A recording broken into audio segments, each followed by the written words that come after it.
오늘 우리에게 주시는 하나님의 말씀은 요한복음 6장 1절에서 15절입니다.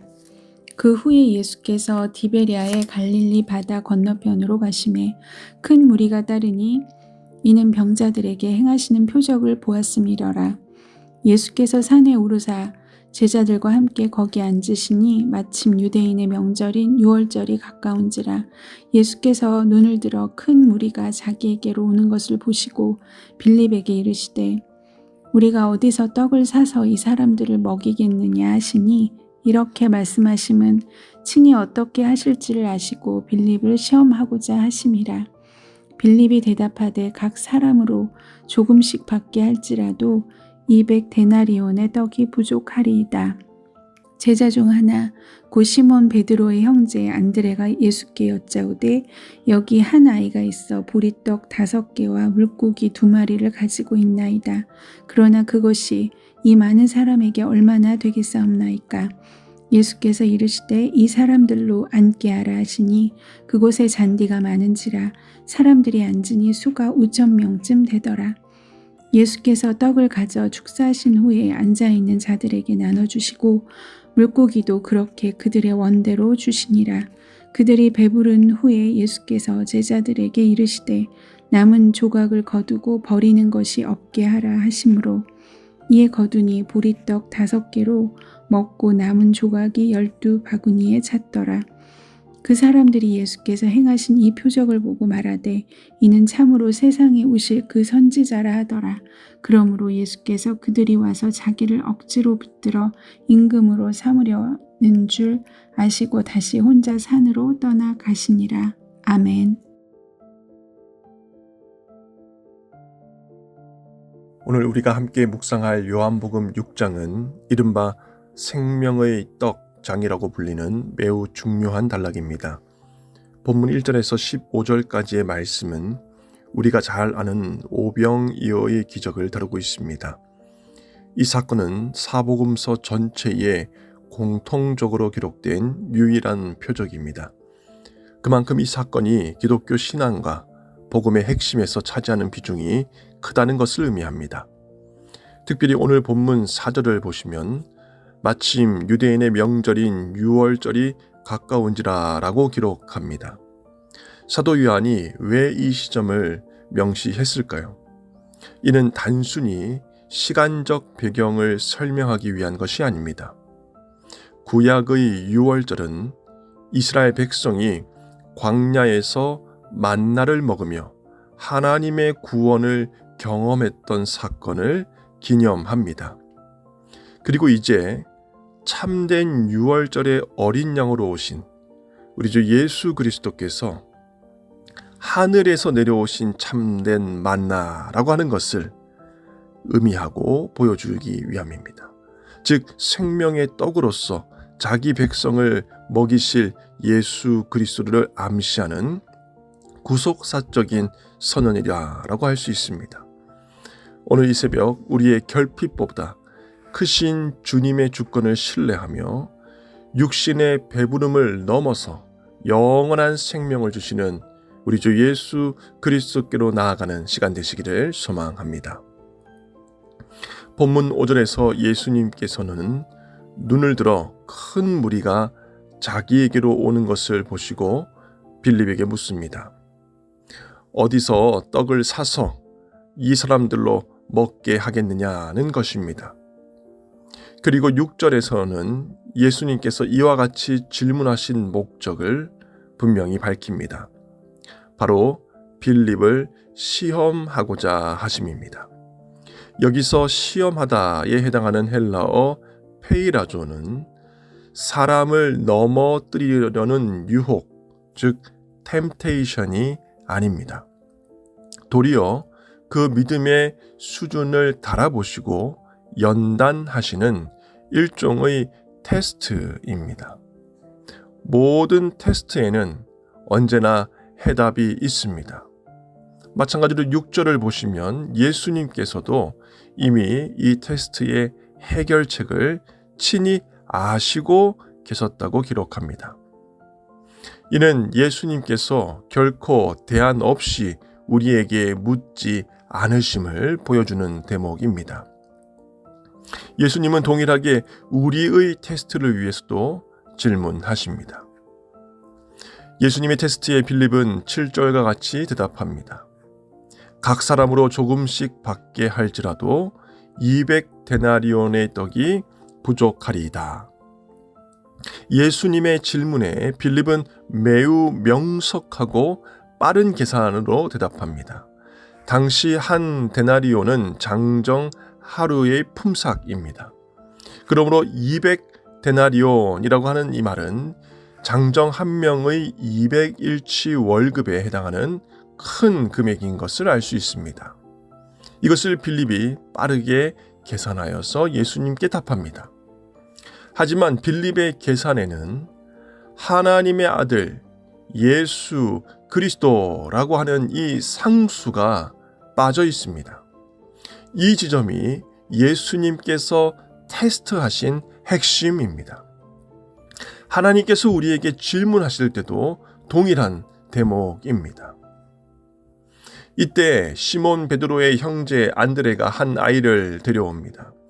그리고 그 아이가 보리떡 5개와 물고기 2마리를 가지고 있다고 보고합니다. 여기서 보리떡에 해당하는 헬라어 크리티누스는 당시 가난한 서민들이 먹던 가장 저렴하고 거친 음식이었습니다. 또한 물고기인 옵사리아는 잘 요리된 생선 요리가 아니라 소금에 절여 이 떡과 함께 먹던 아주 작은 잔챙이 생선을 의미합니다.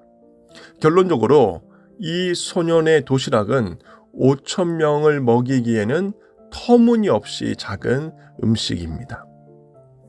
안드레 자신도 이것이 얼마나 되겠사옵나이까 라며 회의적인 태도를 보입니다.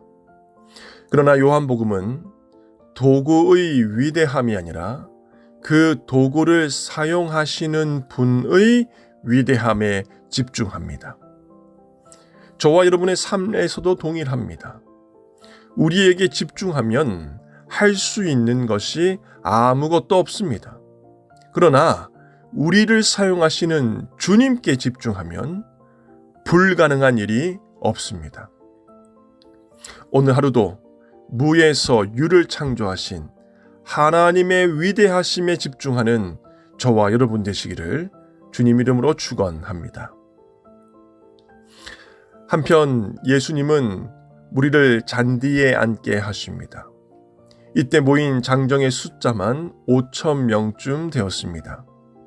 예수님께서 떡을 가져 축사하신 후에 앉아있는 자들에게 나눠 주시고 물고기도 그렇게 그들의 원대로 주십니다. 여기서 축사하다는 헬라어 에우카리스테오는 단순히 식사 기도를 했다는 의미를 넘어서 하나님 아버지의 주권적인 공급하심을 전적으로 신뢰하며 드리는 감사의 고백입니다. 그 결과 그 작은 보리떡과 물고기를 회중이 원하는 대로 기꺼이 나누어 주십니다. 감사함으로 하나님께 고백하며 나누어 주십니다. 이는 하나님의 은혜가 풍성하여 결코 모자람이 없음을 보여주는 대목이기도 합니다. 그 결과 모든 회중들이 배불리 먹습니다. 이에 예수께서 제자들에게 남은 조각을 거두어 버리는 것이 없게 하라고도 말씀하십니다. 그러자 거둔 조각이 12바구니에 찹니다. 여기서 남은에 해당하는 헬라어는 넘쳐 흐르는 풍요를 뜻합니다. 나아가 12이라고 하는 이 숫자는 이스라엘의 12지파, 즉 하나님의 모든 백성을 충분히 먹이고도 남는 우주적이고 완전한 풍요를 묘사하는 것입니다. 무엇보다 이 명령은 주님께서 기적을 베푸시는 분일 뿐만 아니라 그 은혜를 낭비하지 않고 소중히 보존하시는 분임을 보여줍니다. 이는 하나님의 은혜를 받은 성도가 그 은혜를 어떻게 관리하고 보존해야 하는지에 대한 청지기의 태도와 자세를 교훈합니다. 사람들은 이 표적을 보고 흥분합니다. 이는 참으로 세상에 오실 그 선지자라고들 환호합니다. 그리고 예수님을 억지로 붙들어 자기들의 임금으로 삼으려 합니다. 자신들의 배고픔을 해결해 줄 경제적 임금으로 세우려 한 것입니다. 그러나 예수님은 백성들의 요구를 거절하십니다. 다시 혼자 산으로 떠나가십니다.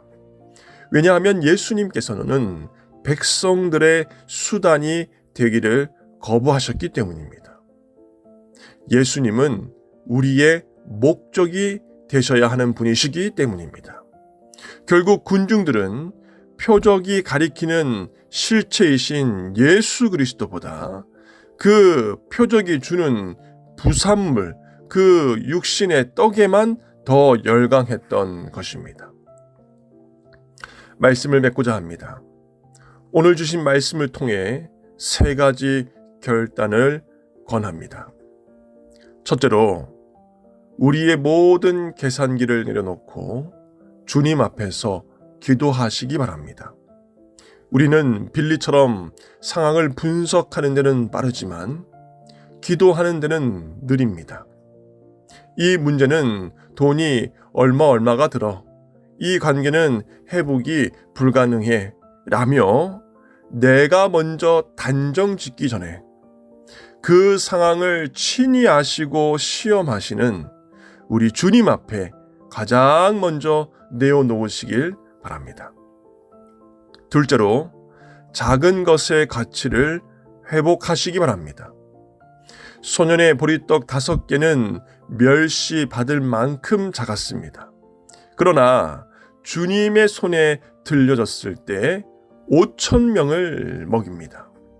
내가 가진 게 이것뿐인데 무슨 일을 할 수 있겠어? 라는 패배의식, 패배주의를 버리시기 바랍니다. 여러분의 작은 재능, 짧은 기도 시간, 적은 예물이라도 주님의 손에 들려지면 오병이어가 됩니다. 하나님께서는, 우리 주님께서는 여러분의 크기가 아니라 그 드림을 보시고 역사하시고 기적을 베풀어 주십니다. 셋째로, 기적의 부산물이 아닌 기적의 주님을 쫓으시기 바랍니다. 우리는 종종 예수님을 내 사업의 성공, 자녀의 합격, 건강의 회복을 위한 도구로 전락시킵니다. 군중들이 예수님을 억지로 임금 삼으려 했던 것과 같은 원리입니다. 만약 예수님이 내 육신의 기도를 즉각 들어주지 않으셔도 그분 한 분만으로 정말 만족할 수 있어야 합니다. 산으로 떠나가신 예수님이 오늘 우리에게 아마 물으실 것 같습니다. 너희가 나를 찾는 것이 표적을 본 까닭이냐? 아니면 떡을 먹고 배부른 까닭이냐? 우리는 떡이 아니라 그 떡을 주시는 주님을 바라보며 주님을 사랑해야 합니다. 오늘 하루도 그 주님만을 쫓는 참으로 복된 주님의 거룩한 제자 되시기를 주님의 이름으로 축원합니다.